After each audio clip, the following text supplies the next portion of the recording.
الحمدللہ رب العالمین ولا عدوان الا علی الظالمین والصلاۃ والسلام علی نبینا محمد وعلی آلہ وصحبہ اجمعین اما بعد.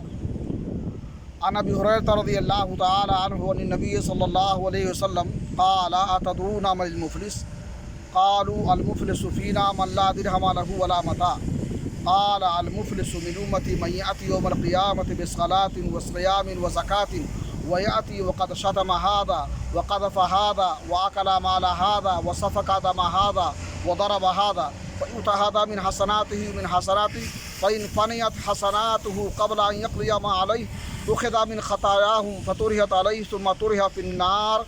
رواه الإمام مسلم رحمه الله في صحيحه. ابو ہریرہ رضی اللہ تعالیٰ عنہ سے روایت ہے کہ اللہ کے نبی جناب محمد رسول اللہ صلی اللہ علیہ وسلم نے صحابہ کرام سے ایک مرتبہ سوال کیا اور پوچھا کہ تم لوگ جانتے ہو کہ مفلس کسے کہتے ہیں؟ تو صحابہ کرام نے کہا کہ ہم مفلس اسی کو جانتے ہیں اور سمجھتے ہیں جس کے پاس روپے پیسے نہ ہو اور زندگی گزارنے کے لیے ساز و سامان نہ ہو. تو نبی پاک جناب محمد رسول اللہ صلی اللہ علیہ وسلم نے فرمایا کہ میری امت کا مفلس وہ ہے جو قیامت کے دن آئے گا، وہ نمازی بھی ہوگا، زکوٰۃ بھی اس نے دی ہوگی، روزہ بھی اس نے رکھا ہوگا، لیکن ایسی حالت میں آئے گا کہ اس نے کسی کو گالی دیا ہوگا، کسی کو تہمت لگایا ہوگا، کسی کا ناحق مال کھایا ہوگا اور کسی کو مارا ہوگا. تو اللہ رب العالمین ظالم اور مظلوم دونوں کو اکٹھا کرے گا. ظالم کی نیکیوں کو لے کر کے مظلوم کو دے دیا جائے گا اور اس کا معاملہ کلیئر ہو جائے گا. لیکن اگر ظالم کی نیکیاں ختم ہو گئیں ان حقوق کے ختم ہونے سے پہلے جو اس پر ہیں اور تو اللہ رب العالمین مظلوم کے گناہوں کو لے کر کے ظالم پر ڈال دے گا اور اس کا معاملہ کلیئر ہو جائے گا. اس لیے ظلم کا نتیجہ اچھا نہیں ہوتا ہے. نبی پاک جناب محمد رسول اللہ صلی اللہ علیہ وسلم فرمایا اتقوا الظلم فإن الظلم ظلمات یوم القیامہ. اے لوگو ظلم کرنے سے بچو، اس لیے کہ ظلم کا نتیجہ قیامت کے دن یہ تاریکیوں میں ہوگا اور اندھیرے کی شکل میں ہوگا.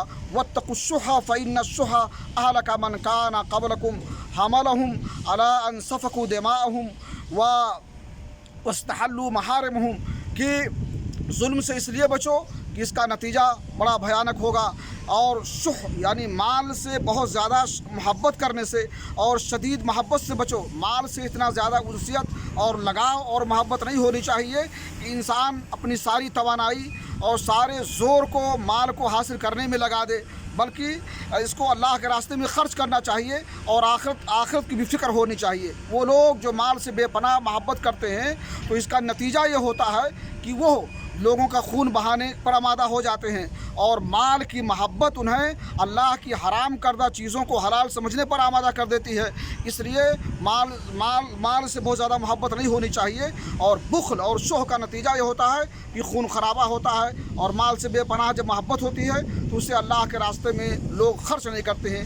اس لیے مال جو اللہ رب العالمین نے دیا ہے اس سے ہم محبت کریں، لیکن آخرت ہمارے سامنے ہو اور آخرت کی محبت جو ہے اور آخرت کی نعمتوں کی محبت ہمارے اوپر غالب ہونی چاہیے. اور دنیا طلبی میں ساری توانائی نہیں صرف کرنی چاہیے اور ظلم سے بچنا چاہیے. اللہ رب العالمین ہم کو اس کی توفیق عطا فرمائے اور عدل و انصاف کے ساتھ دنیا میں قائم رکھے. تقبل یا رب العالمین. وصلی اللہ نبینا محمد وعلی آلہ وصحبہ اجمعین.